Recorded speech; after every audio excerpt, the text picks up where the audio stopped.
जय हिंद दोस्तों, रक्षित करना के चैनल में आपका स्वागत है। दोस्तों कैसे हैं आप? उम्मीद करता हूं कि आप अच्छे होंगे। दोस्तों आज के इस वीडियो में मैं आपको 3 जानकारियां दूंगा।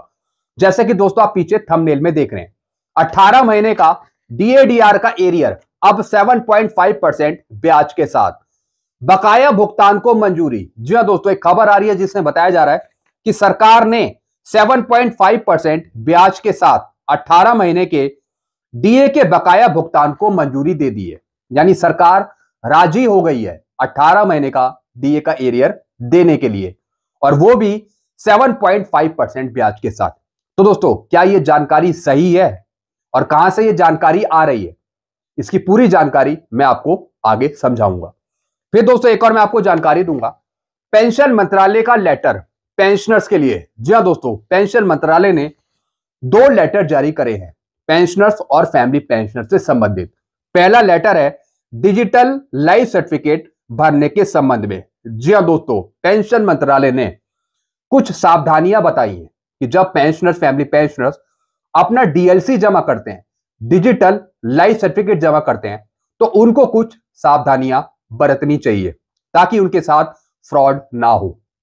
तो दोस्तों एक लेटर जारी करा गया, इस लेटर की पूरी जानकारी मैं आपको आगे दूंगा। फिर दोस्तों एक और लेटर जारी करा गया है पेंशन मंत्रालय की तरफ से, और ये लेटर है पेंशनर्स के फैमिली डिटेल्स में बेटी का नाम रखने पर स्पष्टीकरण। जी हां दोस्तों, देखने में आता है कि पेंशनर्स कर्मचारी बाद में फैमिली डिटेल में से बेटे या फिर बेटियों के नाम हटा देते हैं। पेंशनर्स कर्मचारी समझते हैं कि बेटे की उम्र तो 25 साल से ज्यादा हो गई, अब इसे आगे पेंशन मिलेगी नहीं, तो बेटे का नाम वो हटवा देते हैं। बेटी की शादी हो गई, अब आगे फैमिली पेंशन नहीं मिलेगी, जो बेटी है वो हस्बैंड पे डिपेंड हो गई, तो पेंशनर्स कर्मचारी बेटी का नाम हटा देते हैं फैमिली डिटेल में से। तो दोस्तों पेंशन मंत्रालय ने बताया है कि आपको ऐसा नहीं करना। जी हां दोस्तों, जो आपके बच्चों के नाम है वो आप ऐड करवाइए, गलती से भी बच्चों के नाम डिलीट मत करवाइए। एक बहुत ही महत्वपूर्ण लेटर जारी करा गया है आप पेंशनर्स के लिए। क्या है पूरा लेटर आगे समझेंगे। तो दोस्तों बस यही 3 जानकारियां जो मैं आपको देने वाला हूं, इसलिए इस वीडियो में आप शुरू से लेकर आखिरी तक बने रहेगा। वीडियो को बीच में से स्किप मत करेगा, नहीं तो जानकारी आपको समझ में नहीं आएगी। वीडियो में आगे बढ़ने से पहले एक छोटी सी अपील मैं आपसे करूंगा, और अपील है चैनल सब्सक्राइब की। देखने में आया है कई पुराने पेंशनर्स हैं और नए पेंशनर्स हैं जो वीडियो तो देख रहे हैं लेकिन अभी तक उन्होंने चैनल को सब्सक्राइब नहीं किया। ऐसे कितने पेंशनर्स हैं? 34%। तो दोस्तों मैं आपसे अपील करता हूं कि अगर आप मेरे वीडियो देखते हैं, अगर आपने अभी तक चैनल को सब्सक्राइब नहीं किया, तो फटाफट सबसे पहले आप चैनल को सब्सक्राइब कर लीजिए, ताकि आपको सटीक जानकारियां, ऑथेंटिक जानकारियां लेटरों के आधार पर दी जा सके। तो सारी जानकारियां फटाफट पाने के लिए आप चैनल से जुड़ जाइए, चैनल को सब्सक्राइब कर लीजिए। चैनल सब्सक्राइब करने के या फिर वीडियो देखने के आपको एक भी पैसे नहीं देने, सब कुछ आपके लिए फ्री में है। तो फटाफट इस वीडियो को देखने से भी पहले आप चैनल को सब्सक्राइब कर लीजिए। चैनल का नाम है रक्षित खन्ना। चलते हैं दोस्तों पहली जानकारी की तरफ। पहली जानकारी दोस्तों मैं आपको देने वाला हूं, पेंशन मंत्रालय का लेटर जारी 31 अक्टूबर 2025 को पेंशनर्स, फैमिली पेंशनर्स को किया सावधान डिजिटल लाइफ सर्टिफिकेट भरने के संबंध में। जी हां दोस्तों, आजकल देखने में आ रहा है कि पेंशनर, फैमिली पेंशनर्स अपना लाइफ सर्टिफिकेट जमा करते हैं, डीएलसी जमा करते हैं, लेकिन कई बार फ्रॉडस्टर्स पेंशनर्स का खाता खाली कर देते हैं। कुछ फेक एप्लीकेशन बना रखी हैं फ्रॉडस्टर ने, धोखेबाजों ने, और गलती से वो एप्लीकेशन आप फोन पर इंस्टॉल कर लेते हैं और गलती से आप अपनी डिटेल्स मेंशन करवा देते हैं, जिससे आपका लाइफ सर्टिफिकेट जमा नहीं हो पाता, लेकिन आपका खाता जरूर खाली हो जाता है। तो बचने के लिए, फ्रॉडस्टर से बचने के लिए कुछ सावधानियां बरतनी चाहिए आपको अगर आप लाइफ सर्टिफिकेट जमा करते हैं। तो दोस्तों इसी पर लेटर जारी करा गया है पेंशन मंत्रालय की तरफ से। सबसे पहले दोस्तों पेंशन मंत्रालय ने बताया कि पेंशन मंत्रालय आप सभी पेंशनर्स के लिए, फैमिली पेंशनर्स के लिए डीएलसी कैंपेन चला रहा है 1 नवंबर 2025 से 30 नवंबर 2025 के बीच में। अलग अलग जगह कैंप लगाए जा रहे हैं, कैंपेन चलाए जा रहे हैं, वहां जाकर आप अपना लाइफ सर्टिफिकेट जमा करवा सकते हैं। डीएलसी जमा करवा सकते हैं। अब दोस्तों इसी के साथ कुछ सावधानी आपको बरतनी है लाइफ सर्टिफिकेट जमा करते वक्त।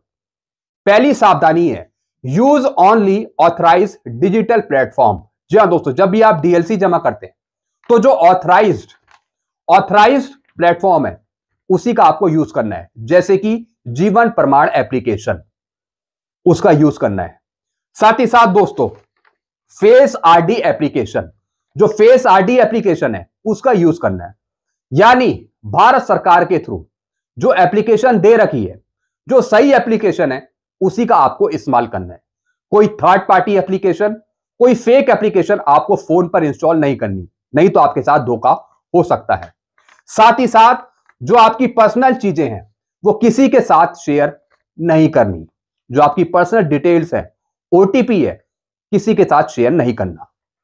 फिर secure your Aadhaar number and pension related data. जी हाँ दोस्तों, आपका आधार नंबर, ओटीपी, बैंक की detail, account number, PPO number, mobile number किसी भी थर्ड पर्सन के साथ शेयर नहीं करना। किसी को भी अपनी पर्सनल डिटेल नहीं बतानी अगर आप अपना डीएलसी जमा कर रहे हैं। Behaviour of fraud calls. जी हाँ दोस्तों, अब दोस्तों फ्रॉडस्टर कई बार फ्रॉड कॉल करते हैं कि हम बैंक से बोल रहे हैं, हम पीसीडीए से बोल रहे हैं। अगर आप अपना लाइफ सर्टिफिकेट आज ही जमा नहीं करते तो फिर आपकी पेंशन रुक जाएगी, आपको नवंबर की पेंशन नहीं मिलेगी। यानी फ्रॉड कॉल आपके पास आते हैं। तो दोस्तों आपको सावधान रहना है, किसी भी फ्रॉड कॉल पे विश्वास नहीं करना और गलती से अपना लाइफ सर्टिफिकेट जमा नहीं करना। अगर फ्रॉड कॉल के थ्रू आपको बोला जाता है लाइफ सर्टिफिकेट जमा करने के लिए, तो फ्रॉड कॉल से आपको सावधान रहना है।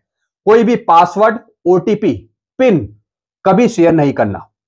फोन नंबर और ईमेल भी शेयर नहीं करना। फिर क्या लिखा है, update device and use secure internet system. जी हाँ दोस्तों, जो आपका डिवाइस है, जैसे कि कई बार आप बायोमेट्रिक लेते हैं, तो दोस्तों आप बायोमेट्रिक डिवाइस को भी अपडेट करते रहिए बीच बीच में। फिर दोस्तों सिक्योर इंटरनेट सिस्टम, जो इंटरनेट सिस्टम है आपका वो सिक्योर होना चाहिए। कई बार दोस्तों कई ऐसी फेक वेबसाइट भी उपलब्ध है जिसमें लाइफ सर्टिफिकेट भरवाने के नाम पर आपके साथ फ्रॉड करवाते हैं। तो कोई भी फेक वेबसाइट, फेक एप्लीकेशन पे आपको नहीं जाना अगर आप अपना लाइफ सर्टिफिकेट जमा करते हैं। डीएलसी में तो आपको विशेष बातें ध्यान रखनी है अगर आप डीएलसी जमा करते हैं। Report suspicious activity. जी हाँ दोस्तों, अगर दोस्तों आपको लगता है कि कहीं से फ्रॉड कॉल आ रही है या फिर ये फेक है, तो इसके लिए आप रिपोर्ट भी कर सकते हैं साइबर क्राइम को। जी हाँ दोस्तों, अगर आपके साथ कुछ फ्रॉड भी होता है तो इसके लिए आप साइबर क्राइम को कंप्लेंट कर सकते हैं, फिर उसके थ्रू आपकी प्रॉब्लम सॉल्व करी जाएगी। तो दोस्तों लाइफ सर्टिफिकेट जमा करते वक्त आपको बहुत ही सावधानियां बरतनी है, आपके साथ कहीं फ्रॉड ना हो जाए। तो सही से अपना लाइफ सर्टिफिकेट जमा करें ऑथराइज प्लेटफॉर्म के थ्रू। तो दोस्तों ये कॉपी सारे सीपीपीसी को और पेंशन डिस्पेंसिंग एजेंसी को भेजी गई है। जितने भी सीपीपीसी हो गए बैंक के या फिर पेंशन डिस्पेंसिंग एजेंसी हो गई जो लाइफ सर्टिफिकेट आपका अप्रूव करती है। चलते हैं दोस्तों अगली जानकारी की तरफ। अगली जानकारी है दोस्तों ऑफिस मेमोरेंडम। एक और पेंशन मंत्रालय की तरफ से लेटर जारी करा गया है 31 अक्टूबर को। Clarification on deletion of name of daughter from the family detail of a central government pensioner. जी हाँ दोस्तों, कोई कर्मचारी रिटायर तो हो जाता है, कोई पेंशनर वो बन जाता है, लेकिन बाद में वो अपने बच्चों के नाम हटा देता है, यह कहकर कि बच्चों को आगे फैमिली पेंशन नहीं मिलेगी क्योंकि बेटे की उम्र 25 साल से ज्यादा हो गई है या फिर बेटी की शादी हो गई है, तो अब फैमिली डिटेल में बच्चों के नाम ऐड करवाने का क्या फायदा, ऐसे पेंशनर्स और कर्मचारी सोचते हैं। लेकिन दोस्तों आपके लिए गाइडलाइन जारी करी गई है। जो लेटर मैंने आपको अभी दिखाया वो मैं आपको बारीकी से समझाता हूं। पेंशन मंत्रालय का एक और लेटर जारी 31 अक्टूबर 2025 को पेंशनर के फैमिली डिटेल्स में बेटी का नाम रखने पर स्पष्टीकरण। हालांकि दोस्तों इन्होंने बेटी का नाम रखने पर स्पष्टीकरण दिया है, लेकिन मैं आपको बताऊंगा कि बेटे का नाम भी आपको ऐड करना है या नहीं करना। क्या किसी सरकारी कर्मचारी के रिटायरमेंट के बाद फैमिली डिटेल से बेटी का नाम हटाया जा सकता है या नहीं हटाया जा सकता? दोस्तों आप अपनी मर्जी से अपने बच्चों के नाम मत हटवाइए, रिकॉर्ड से या फिर फैमिली डिटेल से। कहीं ऐसा ना हो कि आगे चलकर फैमिली पेंशन मिलनी हो और वो कई बार बच्चों को नहीं मिल पाती, क्योंकि बच्चों के नाम होते ही नहीं है। कई बार कर्मचारी पेंशनर्स बच्चों के नाम हटा देते हैं। तो दोस्तों, पूरी जानकारी आप सही से समझिए। नियम की स्थिति क्या है? केंद्रीय सिविल सेवा पेंशन नियम 2021 के नियम के अनुसार प्रत्येक सरकारी कर्मचारी को सेवा में शामिल होने के समय और सेवानिवृत्ति से पहले फॉर्म 4 में अपने परिवार का विवरण देना आवश्यक है। जी हां दोस्तों, अगर दोस्तों कोई सरकारी कर्मचारी अपॉइंटमेंट हो रहा है या फिर दोस्तों अगर वो रिटायर हो रहा है, तो उससे पहले एक फॉर्म 4 है जिसमें फैमिली की डिटेल्स मेंशन करनी होती है। इसमें परिवार के सभी सदस्य, पति पत्नी, बच्चे, माता पिता और विकलांग भाई बहन शामिल हैं। भले ही वे पारिवारिक पेंशन के पात्र हो या नहीं, लेकिन बच्चों के नाम आप डिलीट नहीं करवाएंगे। अगर आप रिटायर हो रहे हैं तो आपके बच्चों के नाम जरूर होने चाहिए आपके दस्तावेजों में या फिर फैमिली डिटेल्स में। अब पेंशन मंत्रालय के द्वारा क्या स्पष्टीकरण दिया गया है? विभाग ने दिनांक 7 अक्टूबर 2022 के कार्यालय ज्ञापन इतना के माध्यम से जारी अपने पूर्व स्पष्टीकरण को दोहराया। पेंशन मंत्रालय बीच बीच में आपको बताता गया है, सरकारी कर्मचारी या पेंशन भोगी को अपने परिवार के सभी सदस्यों का विवरण देना होगा, चाहे वे पारिवारिक पेंशन के लिए पात्र हैं या नहीं है। जी हां दोस्तों, अगर आप अपॉइंट हुए हो या फिर आप रिटायर हो रहे हो, A to Z डिटेल्स आपको मेंशन करवानी है।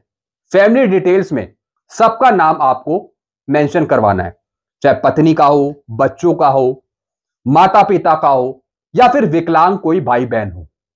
जी हां दोस्तों, भले उनको आगे चलकर फैमिली पेंशन मिले या ना मिले, लेकिन आपको नाम जरूर ऐड करवाना है और नाम आपको डिलीट नहीं करवाना अगर आप पहले से ऐड करा चुके हो। सरकारी कर्मचारी द्वारा निर्धारित प्रपत्र में बेटी का विवरण शामिल करने के बाद उसे परिवार का हिस्सा माना जाता है। बेटी का नाम आप नहीं हटाएंगे। कई कर्मचारी समझते हैं कि बेटी की तो आगे शादी हो जाएगी, तो बेटी का नाम ऐड कराने का क्या फायदा। दोस्तों, जो विडो डॉटर है, अनमैरिड डॉटर है, डिवोर्सी डॉटर है, उनको फैमिली पेंशन मिलती है। हो सकता है कि आपकी बेटी की शादी हो गई हो और खुदा ना खास्ता वो आगे चलकर विडो हो जाए या फिर डिवोर्सी हो जाए, तो बाद में तो फिर उसे मिलेगी ना फैमिली पेंशन। और अगर आप नाम ही हटा देंगे तो फिर फैमिली पेंशन नहीं मिल पाएगी। तो बच्चों के नाम, माता पिता के नाम, विकलांग भाई बहन के नाम आप नहीं हटाएंगे सर्विस रिकॉर्ड से या फिर फैमिली डिटेल्स से। इसलिए सेवानिवृत्ति के बाद उनका नाम पारिवारिक विवरण से नहीं हटाना जाना चाहिए। पारिवारिक पेंशन के लिए पात्रता का निर्धारण पेंशन भोगी या मौजूदा पारिवारिक पेंशन भोगियों की मृत्यु के बाद ही प्रचलित नियमों के आधार पर किया जाता है। जी हां दोस्तों, फैमिली पेंशन मिलेगी नहीं मिलेगी वो बाद का काम है, लेकिन उससे पहले नाम जरूर आपके मेंशन हो, आपके बच्चों के, पत्नी के, माता पिता के या फिर विकलांग भाई बहन के। फैमिली पेंशन आगे मिले ना मिले, लेकिन नाम जरूर ऐड करवा लीजिए। और अगर नाम है तो डिलीट मत करवाइए, डिलीट बिल्कुल भी मत करवाइए। ये मैं आपको पर्सनल एडवाइस दे रहा हूं। चलते हैं दोस्तों अगली जानकारी की तरफ। एक और खबर आई मीडिया में, सरकार ने 7.5% ब्याज के साथ 18 महीने के डीए के बकाया भुगतान को मंजूरी दे दी है। जी हां दोस्तों, एक खबर आ रही है जिसमें बताया जा रहा है सरकार ने 7.5% ब्याज के साथ 18 महीने के डीए बकाया भुगतान को मंजूरी दे दी। Government approve 18 month DA arrear. दोस्तों, सोशल मीडिया पे सिर्फ 2 से 5% या फिर 8% ऐसे चैनल हैं जो सही खबर देते हैं। बाकी 80%, 90% ऐसे चैनल हैं जो झूठी खबर दिखाते रहते हैं दिन भर। तो आपको पहचानना है कि सही क्या है, गलत क्या है। ये कह रहे हैं कि सरकार ने अप्रूव कर लिया कि 18 महीने का डीए का एरियर आपको मिलेगा 7.5% ब्याज के साथ। अरे मैं कहता हूं चलो ब्याज की छोड़ो, गवर्नमेंट वैसे ही दे दे एरियर 18 महीने का, जिसका जितना बनता है। सरकार वो नहीं दे रही और ये बात कर रहे हैं कि 7.5% इंटरेस्ट रेट और मिलेगा। ये सब गलत जानकारी है, गुमराह करने वाली जानकारी है। इस जानकारी को किसी पेंशनर ने देखा और पेंशनर ने डायरेक्ट मुझे मैसेज किया कि सर एक जानकारी आई है, क्या ये जानकारी सही है या गलत है? तो दोस्तों मैंने इनकी वेबसाइट देखी, जिससे मैंने इनका पूरा आर्टिकल पढ़ा, जिसमें बताया जा रहा था संवितरण प्रक्रिया दिसंबर 2025 में शुरू होगी और मार्च 2026 तक पूरी होने की उम्मीद है। वित्त मंत्रालय ने यह भी घोषणा की है कि लंबी देरी की भरपाई के लिए बकाया राशि में 7.5% वार्षिक ब्याज दर शामिल होगी। दोस्तों ऐसी खबरें दी जा रही है जिसमें बताया जा रहा है कि दिसंबर 2025 में और मार्च 2026 तक आपको 18 महीने का डीए का एरियर मिल जाएगा, और वो भी 7.5% ब्याज के साथ, और वो भी किसके थ्रू? पीएफएमएस। जी हां दोस्तों, पीएफएमएस एक सॉफ्टवेयर की प्रणाली है, यानी एक वित्तीय प्रबंधन प्रणाली है।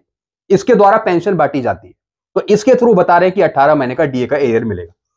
दोस्तों ये सब गलत जानकारियां हैं, कोई इसमें सच्चाई नहीं है। जी हां दोस्तों, कोई इसमें सच्चाई नहीं है। ऐसी खबरें दिन भर आती रहती हैं। तो दोस्तों इस खबर में कोई सच्चाई नहीं है, ये मैंने पेंशनर्स को भी बता दिया। तो आपको थोड़ा सतर्क रहना है, आपको खुद ही जानना है कि सही क्या है गलत क्या है। हालांकि मैं अपने चैनल के माध्यम से, वीडियो के माध्यम से आपको समय समय पर बताता रहता हूं कि सच्चाई क्या है और झूठ क्या है। तो दोस्तों ऐसा कुछ नहीं है, आपको 18 महीने का डीए का एरियर नहीं मिलेगा। हालांकि अगर सुप्रीम कोर्ट कोई अपना आदेश दे दे, गवर्नमेंट को बता दे कि भैया 18 महीने का डीए का एरियर दे दो, तब कुछ हो सकता है, नहीं तो सरकार नहीं देगी। तो दोस्तों बस यही जानकारियां थी जो मैं आपके लिए लेके आया था। ऐसी जानकारियां आपको मिलती रहेंगी, सारी सच्चाई आपको मिलती रहेगी इस चैनल के माध्यम से। तो सारी जानकारियां पाने के लिए आप चैनल से जुड़ सकते हैं, चैनल को सब्सक्राइब कर सकते हैं। चैनल का नाम है Rakshit Khanna. Thank you so much.